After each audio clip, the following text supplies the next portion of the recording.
Hey guys, welcome to episode 6 of Howling Fury, Stormshields. Tonight we're going to go over the finals match in Heroes of the Dorm. We'll also be talking about the Blizzard developers' reveals of some of the information during the grand finals, and finally we're going to go over our plan for the June 2nd release and what we plan to do. Great stuff, so lots of interesting topics, not enough time as usual, and let's jump right into it as usually. Let's start with the event that we were talking about for the past, I don't know how many, 3 or 4 episodes. Heroes of the Dorm, which is finally over, and we have the winner, and these happy guys have their tuition paid, apparently. So guys, who won? I know you watched the games, I haven't had a chance to watch all of them completely. Tell us about the winning team. So UC Berkeley won, so it was obvious, I already knew that. But the ASU put up a pretty good fight at the end there. ASU is Arizona State. What was the score? The final score was 2-3. 2-3, yeah. So very close. Some people predicted 3-0, but apparently that didn't happen. And I predicted 3-1. You did? Yeah. So how many points? How many points do you have? How many points? I have 1,300. Ooh. I'm sitting at 500. Okay. Quickly check mine. Yeah, you can go to the website, it tells you, but I guess Aaron beat us all. I'm 100% sure I of that. kind of have this feeling. But there was a guy... The research. The research should help, and I'm surprised how well, like the difference between my guesses were, like, I guess, I don't know what percentage, doesn't show me, but he was at 300 more points ahead of me, so I think that's a pretty big lead. It is. It is. He probably guessed a bunch of round of 16 teams. Those results, even though they wait a little bit, but still, it adds up, to the final score.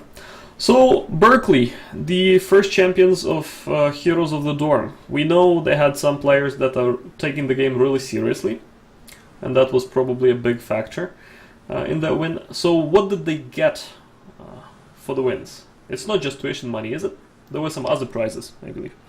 I believe for the grand prize it's the tuition money, but there were some in-between prizes. Like, I think everyone in the top 4 teams got like really high-end computers. Yeah, and I have the specs for that machine. I'm gonna post them in the Twitch chat, so you see what kind of beasts these guys are getting. Down to like SteelSeries mousepad. That's probably the most important bit of this. But jokes aside, these machines are really, really powerful, and they cost about, I don't know, $3,000 a piece easily. Kind of eyeballing this. So that's a good return for going and spending weekend in Los Angeles, playing the game you like, meeting all those, I don't know how many people were in attendance. We don't have those numbers, do we? I just know that it was packed, jam-packed. Jam-packed, according to what the Blizzard people were saying. Like, you could see in the video, like, there was every seat and more was occupied in the stadium. Even parts of the floor. The largest venue, though. No. People were just sitting on the floor. But it was quite packed. Yeah, so that's actually, what do you guys think? This is the first success, we can call it definitely, for Blizzard and Heroes of the Storm? Well, they got quite a few people watching, but I don't think like maybe 90% of the people that would end up playing it would even know about this event. Like, some people who play the game never knew about this event. Hey, but think about it this way. The game isn't even released yet.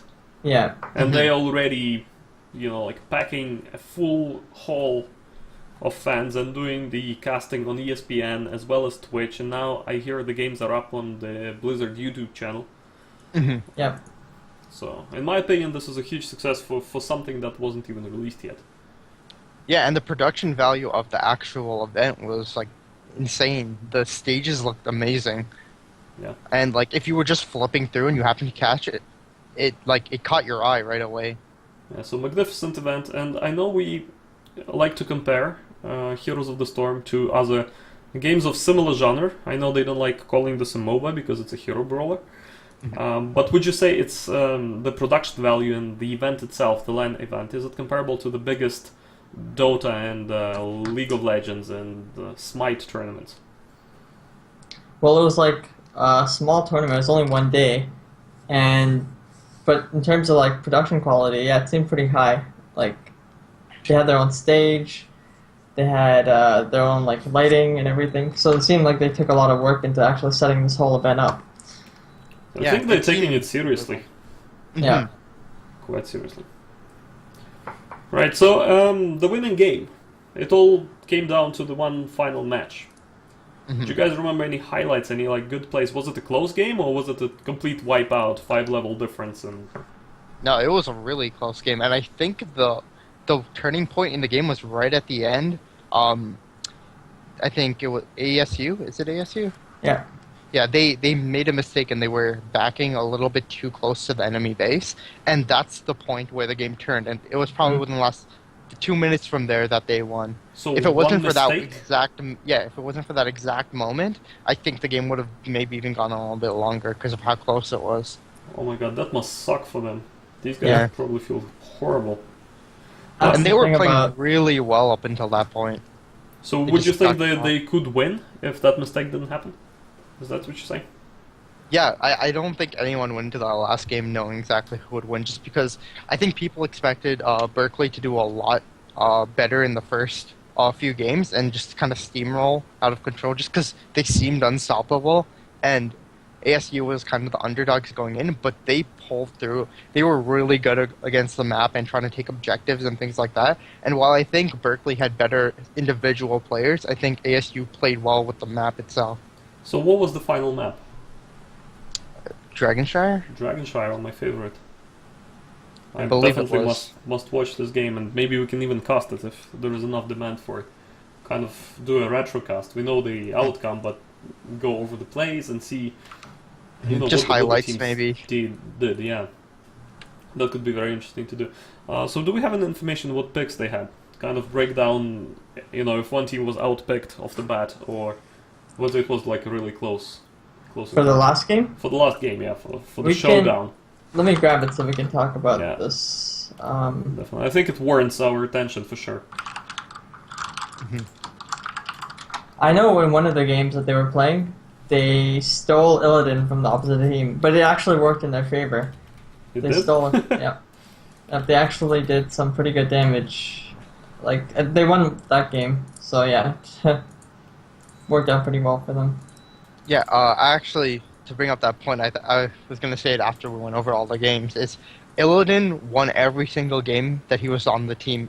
Every team that he was on won the game. Yeah. So he had a 100% win rate in that last 5 matches. Which questions how overpowered he is. Yeah, he probably warrants some nerfs before the whole thing is released. Wouldn't you say? Yeah. Well. I just think under the right circumstances, with a good support, he can it's pretty be strong. kind of ridiculous. We kind of proved it. Illidan Oh yeah, one plus Illidan, 4 supports Yep. wins maps. We should go over that one. That one was interesting. Okay, so next show we're gonna be basically dedicating our time to replay highlight broadcasting, and Yeah. this game, I'm not sure whether it was Terra's Angel or Castlebrick last week who requested to see us do some replays. If you guys are here in the chat, let us know. But yeah, that game deserves our attention, as well as the final game, obviously. Yeah. So any luck on the... Yeah, I got it up. So the final match was on Dragonshire. And this is the wrong game. Oh, they don't put it in order. So I don't think they posted up the finals yet, from what I'm seeing. Alright. Yeah, Well, they did not. For YouTube channel, at least, we'll find the picture and show you what the picks were, and we're gonna go over the game itself next week. I think that's fair. Yeah. Yep. All right. Yeah, because today Yeah, we're really running out of time a little bit on this particular topic, but really, guys, this Blizzard is really serious about esports tournaments, specifically for college. Maybe they're gonna do some tournament for non-college people. That would be very interesting to participate for us. I think we can put together a team, even get some viewers and see how far we can get. I did find it if you wanna Sure. talk about it. Talk about So it. Berkeley got Illidan back for the last game, They got Jaina, Tassadar, ETC, Rhaegar, and yeah, that's it for their team. For Arizona State, they got Sylvanas, Brightwing, Diablo, Tyrande, and those three guys. I can Lost Vikings. Those Vikings, the three guys. Well, personally, it feels like Berkeley outpicked them a little bit. You know, Jaina and that Rhaegar. And Rhaegar. Do you think they won because they had the better pick? I think Arizona State picked this map though. This was their they did. It was their loss, so they picked this map, and they also get first pick. So I think they ended up getting exactly what they wanted to get. So they had some sort of a prepared strategy. Yeah, because if you looked at them play, I think for the first like 7 minutes or so, they had it down. They were doing like everything right, and it looked like they had like practiced this map for a very long time. Well, fair enough. Fair enough. So, very interesting game. We're definitely covering it next week. Let's switch the gears a little bit and talk about the stuff that happened during the grand finals, and the developers were giving hints to what's coming up in the next few months before the release. So, what stood out to you guys out of a lot of things they highlighted? And we're going to post a link to where you can see everything that the devs were talking about. What's your personal favorite news announcement? I like the Diablo themed map. It looks really cool. And I don't know, Nathan said it was a rumor, but apparently the map shifts in graphics as you play it. I don't think it was a rumor. It was a fan suggested thing. I believe Blizzard really liked the idea, but so can you tell us a bit more about this? Needs to go into it. What are they gonna do with the map? Because that sounds cool. It's just I'm not sure what's gonna happen. I think it was just like an offhanded comment from one of the fans during like a Q&A that they said that they wanted the map to kind of shift depending on which team was doing better, so it would slowly turn more heaven and slowly turn more hell. I don't know if they have the tech for that. It would be really cool, but that's a lot to ask for a game that isn't even out yet, to put that much tech into a new map. I mean, they have a lot of the StarCraft engine, right? So it's not, it's like they're reusing whatever they have in there for the game. Well, at this point they should start enhancing the engine to allow for cool ideas like this, in my opinion. Yeah. And when did they mention this idea? Was it BlizzCon? Or was I believe it was BlizzCon. Yeah, so they've had a long time for it. On this map. So definitely. Well, out of all these things, personally, I liked what they're gonna do with the game design ideas that they have, and namely the stuff about the abilities that are universal, the universal talents, so to speak. So they brought up that these things feel a lot like items, and removing the items and going with just pure ability selections is a good idea. I think they should definitely, if not replace, but rework these talents to feel less like items, because if you look at these Blood for Blood, Stone Skin, and Venom, they are single-use cooldown-based things that do one particular, like usually damage or protective ability. You know, it's not really that exciting, and many heroes pick them, so they tend to feel very cookie cutter. You know, personally, I'm a big fan of theme for abilities and heroes, and adding some thematic hero-specific things would be better. What do you guys think? Are you saying they think it's not themed, or you're saying it's not themed, so you don't? I'm saying it's not themed. They are saying that they feel like items, and they are trying to get away from item builds. Yeah, they're trying to get away from the generic abilities that just feel kind of like itemization for certain heroes. Oh, okay. Like If they don't have a anything, flair to them. I imagined them just making a similar ability to what's already there. But like if it's teleport, it'll be a short blink or speed increase or something. Yeah, I believe certain people have that already. Like Rhaegar has Farsight instead of a Clairvoyance, I believe it's called. Yep, Clairvoyance. I'll do the same thing. They do fairly the same thing. Rhaegar's might be slightly better, but that's about the only difference. It's like a small cooldown maybe, or like a small size increase. Although I think the Farsight and the Clairvoyance are exactly the same. But it makes him feel a little bit more like the Warcraft Shaman. You know, it's iconic ability, the Farsight. Not widely used, but the moment you hear that ability, you think Shaman immediately. Yeah. that's a cool thing to add. I think another person that got a similar ability change was Asmodan. He has the promote style ability where he can make one minion a little bit stronger, and I believe that one is stronger than promote, and it's global because Asmodan kind of has that put his elite minion in a lane with his passive, and then he can promote another minion just like semi-push in a different lane, and I think it really builds to his kit, and it feels very much like Asmodan because it's not just promote. I think it's like demonic infusement or something like that. I can't remember the name. So it's a thematic good ability, and they could do things like this. They could maybe make some abilities that are pretty much like a universal talent, but let people use them on minions, the siege minions, for instance. You know, like convert somebody into a stronger version of a siege minion.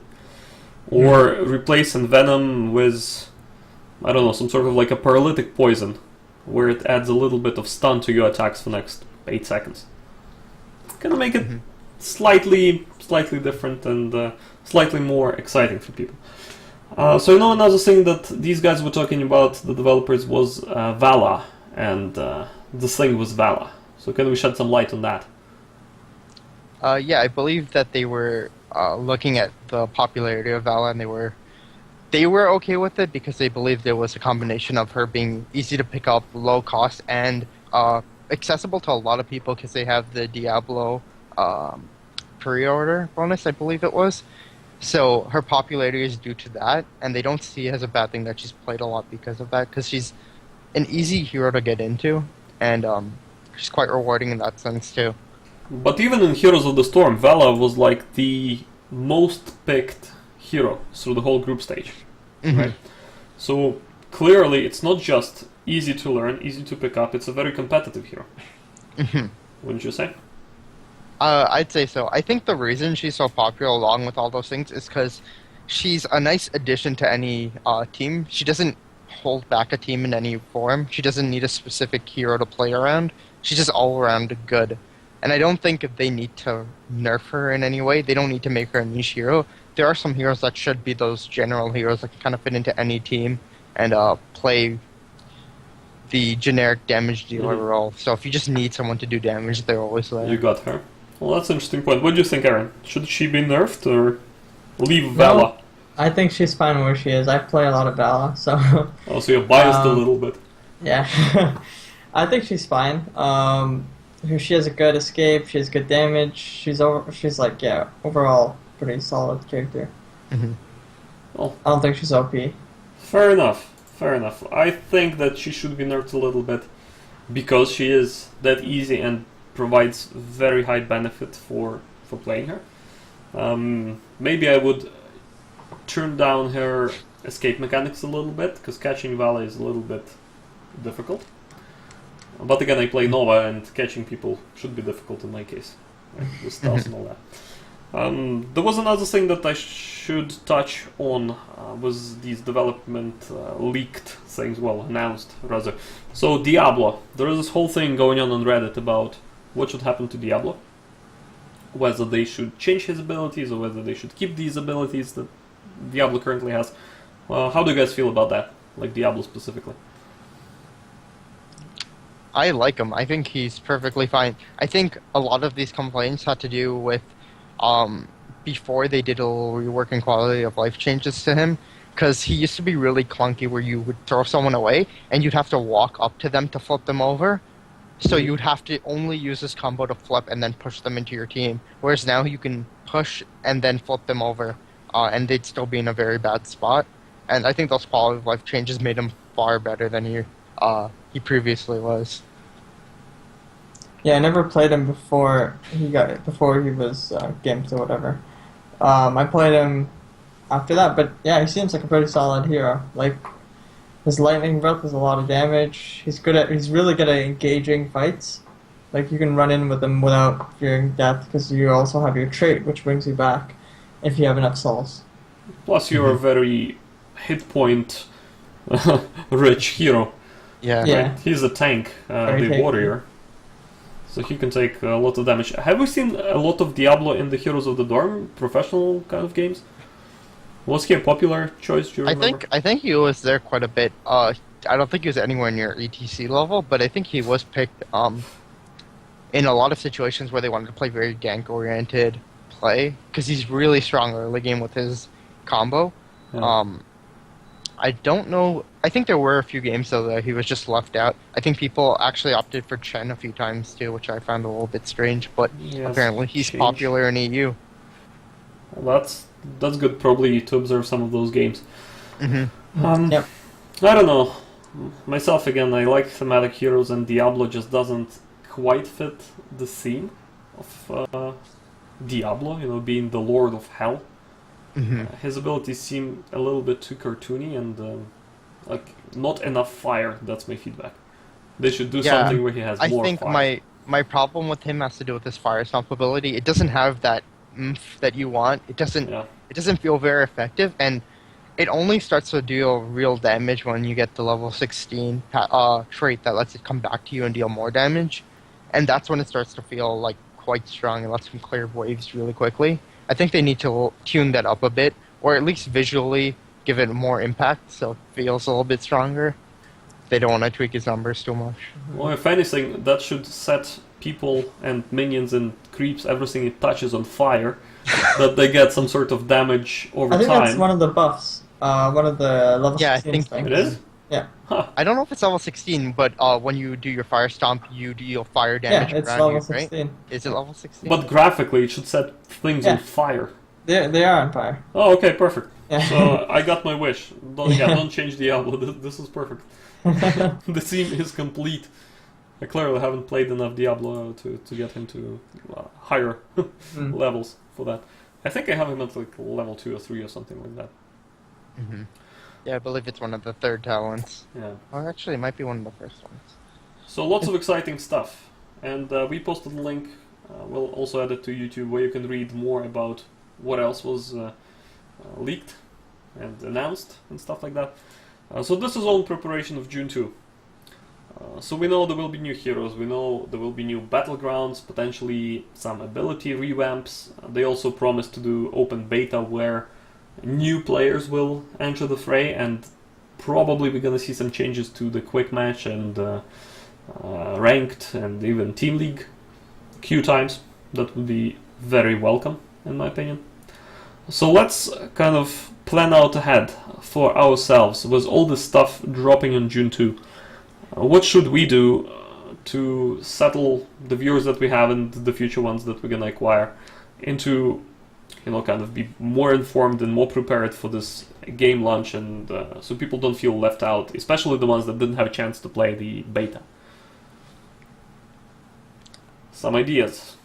I definitely think we need to do some, comment or reviews on other games, and like maybe ourselves, maybe viewers, but look at games and see how we can improve. That's actually just really good at getting better at the game itself. Like, if we look at our old replays and we notice we're doing something wrong, even with StarCraft, this was done a lot with StarCraft, where you'd watch yourself play, and if you're not doing so, like, you could see what you can improve on. That's cool. And for the viewers, we should leave the email address for them to send us the replays, I believe. It would be cool if we can review the actual real replays and provide some meaningful feedback to the people that are looking for it. Mm-hmm. Right, so it's gonna be in the comments on the YouTube video. But the email we have is howlingfurytv@gmail.com. Fairly simply to remember for you guys. On the other note, we can do, and we were planning on doing some of the tutorials, weren't we? Guides? Guides for particular heroes. Yeah, we can do that. I think some hero breakdowns are nice, just to give people an idea of how people play. Because I think a lot of people are going to look to videos, especially because there are going to be talent-gated heroes, and you're not going to really get a feel for them. Yeah. I think just showing people how heroes are played to core and what they kind of feel like would be necessary. Yeah. So I guess over the next few months we're gonna buckle down and do a number of hero guides, probably closer to the release, because we want to do them after all the balance changes happen and new heroes are released and stuff like that. So they're very relevant for the launch. Mm-hmm. And for the viewers, we're gonna update them. So if you have a particular preference to which hero we do next, or first, or like what role we do first, Drop us a line on Twitter or on YouTube or even here on Twitch, so we know how to plan ahead. This is our officially planning video in a way. What else? What else we can do? What else should we expect to drop in June 2? Like on the day or just I over think we're time? looking at a Diablo map, right? The Diablo map was said to be released around that time. Mm-hmm. So, yeah, I think breaking down the maps, just giving people an idea of what's going to come. Strategy. Yeah, That would be really helpful because map objectives are huge usually. Yeah. Yeah, just for new players, just to give an idea of what to expect. Although, that being said, I don't know if we are even prepared. Well, we play the game quite a lot. Yeah. I mean, all that free time from GTA streams. We do play Heroes of the Storm. So we should be better prepared than, say, new people that are just entering the game. Mhm. Just so they have a better experience and they have this extra passion for the game and they don't drop out early. Yeah. Who knows? Maybe these videos will be helpful. If anything, they will be really helpful for us to understand the game better. Mhm. Right? Maybe even create like a video that tells people in which order to buy heroes from the easiest to play to the highest skill level ones. I think that's like probably like based on preference though. Like Is it? some heroes, some people like, some people won't like certain heroes. That's Like a fair Nova. point. Or Nova I is don't like great, Nova. I don't know what you're talking about. This is like the best hero out there. I don't know. yeah, Yeah, clearly. depends on playstyle. Yeah, I'm very biased towards Nova Mhm. for no particular reason. So yeah, so that's what's coming up. It's only 3 guys again, and we're looking for your feedback, your help.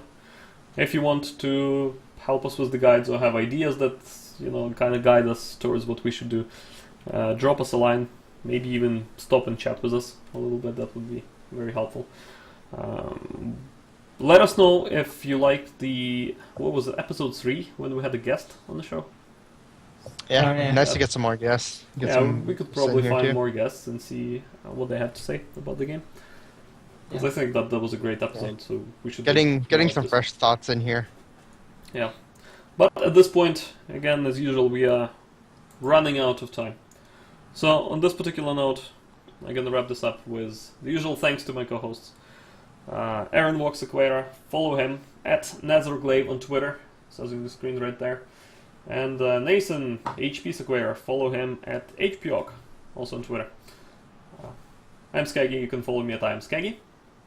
We're gonna shoot the next episode live next Tuesday at 10 PM Eastern Standard Time, and we will be talking and reviewing and showing you game footage from definitely the most exciting maps that you haven't seen yet, because they are from our private collection. So how's that for the teaser? So do tune in and do follow us on Twitter. Check out our channel on YouTube if you missed the show. It will be a blast if you can stop by and talk to us in the chat. This way we can have some very interesting and meaningful conversation. So thanks a lot for watching us today, and we're gonna see you next week. Nuclear launch detected.